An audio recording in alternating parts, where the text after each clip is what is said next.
दोस्तों, कहानी की शुरुआत होती है हांगकांग में आई एक सुनामी से, जिसने पूरे शहर में तबाही मचा दी है। सड़कों पर घरों में पानी भर जाता है और हर कोई अपनी जान बचाने के लिए यहाँ वहाँ भागता रहता है। लेकिन इन लोगों की रफ्तार पानी से तेज नहीं होती, जिस वजह से जो लोग जल्दी जल्दी ऊपर बिल्डिंग्स में पहुंच जाते हैं वो सब बच जाते हैं और बाकी लोग पानी की गिरफ्त में आके मारे जाते हैं। इसके बाद कहानी शिफ्ट होती है 5 साल बाद, जहाँ आशा नाम की एक लड़की दिखाई जाती है, जो कि उस हादसे से अब भी डरी सहमी थी और ये सदमा उसे अंदर ही अंदर खा रहा था। आशा सुनामी के बाद से इसी अपार्टमेंट में छुप के रह रही थी।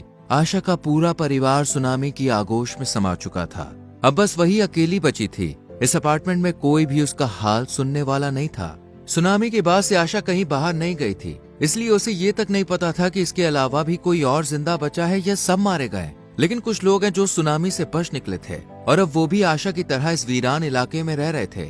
आशा यहाँ से जाने के लिए एक बार सोचती भी है, लेकिन उसके पास कोई बोट नहीं थी, इसलिए वो इसी अपार्टमेंट में रहती है। आशा के पास एक इलेक्ट्रिसिटी बोर्ड था, जिससे वो बैटरी चार्ज करती है और उसे रेडियो में लगा देती है। यहाँ रेडियो पर आशा को एक शख्स की आवाज सुनाई देती है, जो कहता है कि जो भी सर्वाइवर्स है वो हमारे पास आए। हमारे पास खाना, शेल्टर, सप्लायर सब कुछ अवेलेबल है। हम अब भी बच सकते हैं। इनकी लोकेशन थी 2227। आशा ये सुनकर रेडियो को बंद कर देती है, क्योंकि वो बताई हुई लोकेशन तक नहीं जा सकती थी, क्योंकि उसके पास वहां जाने तक का कोई साधन नहीं था। आशा यहाँ से निकलने की हर उम्मीद खो चुकी थी। इसके बाद आशा टेरेस पर लगी जालियों से ओस की बूंदें कपड़े में इकट्ठा करती है और फिर इस कपड़े को बर्तन में निचोड़ कर पानी जमा करती है, क्योंकि यहाँ पानी का कोई भी जरिया नहीं था।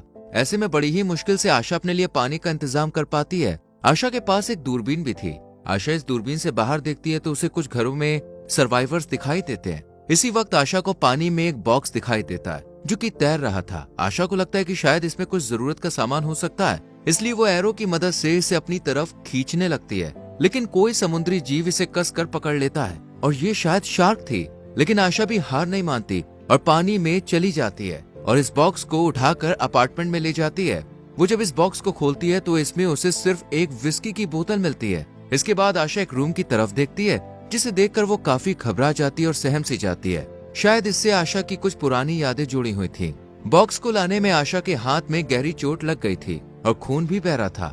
ये देखकर आशा जल्दी से इसे साफ करती है और इस पर कपड़ा बांध लेती है। आशा मुश्किल वक्त में चीजों का हैंडल करना जानती थी और यही वजह थी कि सुनामी के बाद वो अब तक जिंदा और सही सलामत थी। आशा के पास अब सिर्फ कुछ ही दिन का खाने पीने का सामान बचा था, यानी अब उसे जल्द ही कुछ करना पड़ेगा। कहीं न कहीं आशा इस जिंदगी से लड़ना सीख चुकी थी। अगले दिन जब आशा दूरबीन से बाहर देख रही होती है तो सामने वाले अपार्टमेंट में दिखाई देता है कि कुछ पायलट सामने वाले लोगों को बुरी तरह से मार रहे हैं और उनका सामान भी लूट रहे हैं ताकि वो जिंदा रह सके। आशा देखती है कि वो पायलट्स अब बोट से निकल के दूसरी बिल्डिंग की तरफ जा रहे हैं। उनके पास भी एक दूरबीन है, इसलिए आशा जल्दी से उनकी नजरों में आने से पहले ही नीचे छुपकर बैठ जाती है। आशा फिर उनकी बोट की तरफ देखती है तो उसे पता चलता है कि इन पायलट्स ने इसे देख लिया है, इसलिए वो अब इस बिल्डिंग की तरफ आ रहे हैं। ये देखकर आशा जल्दी से अपार्टमेंट के अंदर आती है और अपने सारे कपड़े छुपा देती है और साथ ही सारा सामान फैलाकर अंदर एक सीक्रेट वार्डरोब में जाकर छुप जाती है। इतने में ही ये लोग अपार्टमेंट में आ जाते हैं। इनमें से एक शख्स को पूरी तरह से यकीन था कि उसने इस घर में किसी को तो देखा है, इसलिए ये लोग हर तरफ तलाशी लेते हैं और सारा सामान फेंक देते हैं, लेकिन इन्हें कुछ भी नजर नहीं आता। इनकी हलचल से आशा बहुत डर जाती है, क्योंकि वो जानती थी कि अगर उनके सामने आ गई तो वो उसे जान से मार देंगे। इसलिए आशा अंदर ही अंदर रोती रहती है। काफी देर इधर उधर देखने के बाद जब इन्हें कुछ नजर नहीं आता तो ये लोग यहाँ से चले जाते हैं और तभी हम देखते हैं कि आशा अपने पास्ट को याद करती है, जहाँ वो अपनी छोटी बहन के साथ थी और एक अच्छा टाइम स्पेंड कर रही थी। इसके बाद कहानी प्रेजेंट में घूमती है, जहाँ आशा इन लुटेरों के चले जाने के बाद बाहर आती है और देखती है कि वो अब यहाँ से चले गए। लेकिन अब आशा और ज्यादा बचकर रहने की सोचती है। आशा काफी सालों से अकेली रह रही थी, ना तो वो किसी से अपनी बातें शेयर कर सकती थी और ना ही उस पर क्या बीत रही है इसके बारे में बता सकती थी। ऐसे मुश्किल वक्त में किसी की भी हिम्मत टूट सकती थी, लेकिन आशा ने अपने आप को संभाले रखा और वो अपने पास्ट के सहारे ही जिंदगी में आगे बढ़ रही थी। आशा टेरेस पर अपने लिए कॉफी बनाती है और एक गहरी सोच में डूबी रहती है। शायद इसे फिर से उनके आने का डर सता रहा था। आशा दूरबीन से पानी में नजर रखती है ताकि अगर कोई बॉक्स उसकी तरफ आए तो वो उसे जल्दी से उठा ले। इसी वक्त आशा को एक बॉक्स तैरता हुआ दिखाई देता है, जिसे वो जल्दी से उठा कर लाती है और देखती है कि इसमें हनी का एक छोटा सा बॉक्स है। आशा जल्दी से इसे टेस्ट करती है और उसके चेहरे पर हम एक मुस्कान और सुकून देखते हैं। इस बॉक्स में कुछ फल भी थे, लेकिन वो सड़ चुके थे। इसी बीच आशा बाहर देखती है कि एक बॉक्स के ऊपर लड़की तैर रही थी और बेहोशी की हालत में थी। आशा को लगता है कि ये लड़की शायद मर चुकी है, इसलिए वो इसकी मदद नहीं करती। लेकिन जब आशा अपने अपार्टमेंट में काम कर रही होती है तभी ये छोटी बच्ची उसके पीछे आकर खड़ी हो जाती है, लेकिन आशा इसे देख नहीं पाती और ये लड़की यहीं छुप जाती है। पर आशा को जब कुछ हलचल सुनाई देती है तो उसे पता चल जाता है कि ये वही लड़की है, और जब आशा इसके पास जाती है तो ये लड़की उसके पेट में पंच मार के यहाँ से भाग जाती है। आशा को इस लड़की को देखकर अपनी छोटी बहन की याद आ जाती है जो कि सुनामी में मारी गई थी। आशा अपने बेड के नीचे देखती है तो उसे खाने का सामान सारा गायब मिलता है, और फिर आशा के ढूंढने पर यह बच्ची उसे दूसरे कमरे में सोती हुई मिलती है।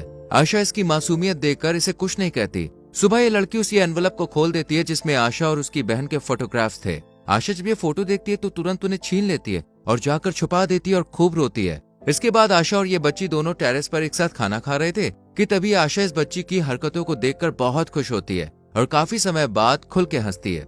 दोनों के बीच अब एक अच्छा बॉन्ड बन जाता है और यहाँ ये बच्ची अपने नाम ही बताती है। ही आशा से कहती है कि मेरी फैमिली सुनामी में मारी गई थी और मैं उन्हें बहुत मिस कर रही हूँ। आशा के साथ भी ऐसा ही हुआ था। इस पर आशा कहती है कि एक दिन हम दोनों यहाँ से निकल जाएंगे और मैं जल्द ही एक बोट तैयार करूंगी। अगली सुबह जब दोनों टेरेस पे होते हैं तो ही दरवाजे का टेप निकाल देती है। अब क्योंकि दरवाजा ऑटोमेटिक था इसलिए वो बंद हो जाता है। दरवाजे को लॉक देखकर आशा काफी घबरा जाती है क्योंकि उसे लग रहा था कि अब ये कभी भी नहीं खुलेगा और वो यहीं पर मारे जाएंगे। लेकिन तभी ही आगे आती है और एक तार की मदद से इस दरवाजे को खोल देती है। ये देखकर आशा काफी खुश होती है। आशा ही को समझाते हुए कहती है आगे से तुम किसी भी चीज को हाथ मत लगाना और ना ही शोर मचाना, क्योंकि यहाँ पर अगर पायलट्स आ गए और हमें देख लिया तो वो हमें मार देंगे। इसी दिन आशा को कुछ पायलट्स नजर आते हैं जो कि बोट पर सवार थे।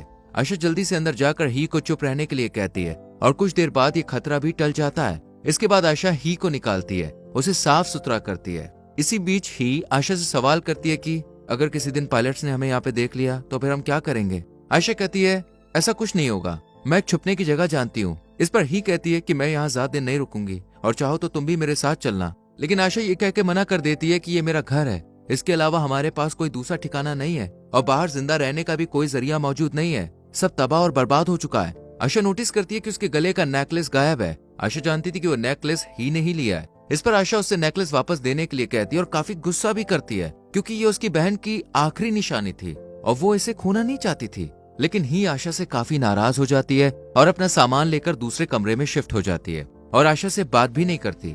अगली सुबह जब आशा टेरेस पर होती है तो देखती है कि सारी पानी की बोतल्स खाली पड़ी है। ये देखकर आशा काफी घबरा जाती है और जब नीचे जाके देखती है तो सारा पानी ही कपड़े में खर्च कर रही होती है। ये देखकर आशा को बहुत गुस्सा आता है क्योंकि ये पानी उसने पीने के लिए इतनी मुश्किल से जमा किया था जिसे ही ऐसे ही बर्बाद कर रही थी। इसी बीच फिर से आशा अपने पास्ट में चली जाती है और देखती है कि वो अपनी फैमिली के साथ बैठी है और उसकी जो बहन है वो सौतेली है। हर कोई उससे ज्यादा प्यार करता था, इसलिए आशा अपनी बहन से नफरत करती थी और किसी से भी अच्छे से बात नहीं करती थी। अब प्रेजेंट में हम देखते हैं कि आशा बेहोश हो गई है और जब उसकी आंख खुलती है तो ही उसके सामने बैठी होती है। ही को पता चलता है कि यहाँ इलेक्ट्रिसिटी है, इसलिए वो उसे ऑन कर देती है। लेकिन आशा से जल्दी से बंद करके कहती है कि यहाँ पर हर तरफ पानी है, लाइट हमारे लिए खतरा बन सकती है, इसलिए इसे चालू मत करो। ही इसकी बात समझ जाती है और जाते टाइम कॉरिडोर की तरफ मौजूद अपार्टमेंट्स के बारे में पूछती है कि ये किसका है। इस पर आशा कुछ जवाब नहीं देती, लेकिन हमें पता चलता है कि ये आशा का ही है। ही जब रेडियो लेकर बैठी होती है तो उसे एक आवाज सुनाई देती है जो कि बताता है कि हमारी लोकेशन 2227 है, जहां आपको फूड, शेल्टर और सब कुछ मिलेगा। ये सुनकर ही जल्दी से आशा के पास जाती है और इस ब्रॉडकास्ट के बारे में बताती है, लेकिन आशा वहां जाने से मना कर देती है क्योंकि वो नहीं जानती थी कि वो लोकेशन कहाँ है। कहीं न कहीं आशा को उन पर भरोसा नहीं था, इसलिए वो जाने से मना कर देती है। ही यहाँ से चली जाती है और जब आशा इससे बात करने जाती है तो देखती है ही बोतल से एक राफ्ट बना रही थी जिसकी मदद से वो यहाँ से निकल सकती थी। लेकिन आशा से समझाती कि पानी में खतरनाक शार्क है, मौसम बिगड़ा हुआ है, तुम नहीं जा सकती। इस पर ही अपनी प्रोटेक्शन में उसे फ्लेयर गन दिखाती है। ये देखकर आशा घबरा जाती है कि अगर इसने गन चला दी तो आवाज से पायलट इन्हें पकड़ लेंगे, इसलिए आशा उससे माफी मांगती है और कहानी एक बार फिर से पास्ट में घूमती है जहाँ आशा घर छोड़ के जा रही थी क्योंकि उसे बार में दोस्तों के साथ जाना, ड्रिंक करना ये सब पसंद था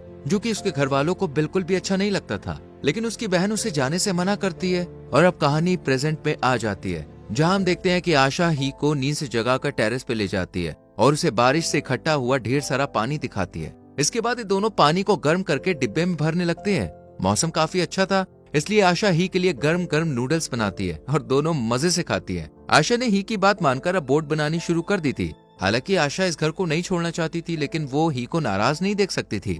जल्द ही आशा एक बोट तैयार कर लेती है जिसे देखकर ही बहुत खुश होती है। इसके बाद ये अपना थोड़ा बहुत सामान इस पर रख देते हैं और जाने का सही मौका देखते हैं। आशा जाने से पहले खाना बनाती है और दोनों खाते हैं, क्योंकि बोट पर खाने का कोई इंतजाम नहीं था। अब बस ये निकलने ही वाले थे कि तभी पायलट्स के आने की इन्हें खबर मिलती है और ये अपना सारा सामान फैला देते हैं। अब सीक्रेट वार्डरोब में सिर्फ एक ही छुप सकता था, इसलिए आशा ही को छुपा देती है और प्रॉमिस करती है कि वो उसे लेने जरूर आएगी। दरअसल पास्ट में आशा अपनी बहन की जान नहीं बचा पाई थी, इसलिए वो अपनी गलती को सुधारना चाहती थी। लेकिन ये पायलट्स आशा को पकड़ लेते हैं और ही को बाहर निकाल लाते हैं और इन दोनों को बांध कर ले जाने लगते हैं। लेकिन आशा हिम्मत दिखाती है और फ्लेयर गन से एक एक को शूट करके मार देती है और फिर ये दोनों बोट पर बैठकर यहाँ से जाने लगते हैं। इस बोट पर इन्हें खूब सारा खाना और वही ब्रॉडकास्ट भी सुनाई देता है और ये दोनों उनकी बताई हुई लोकेशंस पर जाने लगते हैं और कहानी यहीं पर खत्म हो जाती है। दोस्तों, आपको ये इमोशन से भरपूर कहानी कैसी लगी हमें कमेंट सेक्शन में जरूर बताएं। वीडियो अच्छी लगी हो तो लाइक और शेयर करें और चैनल को सब्सक्राइब करके बेल आइकॉन प्रेस करें, जिससे आने वाली वीडियोस आपसे मिस ना हो। मिलते हैं आपसे अगली वीडियो में। Till then bye bye, take care.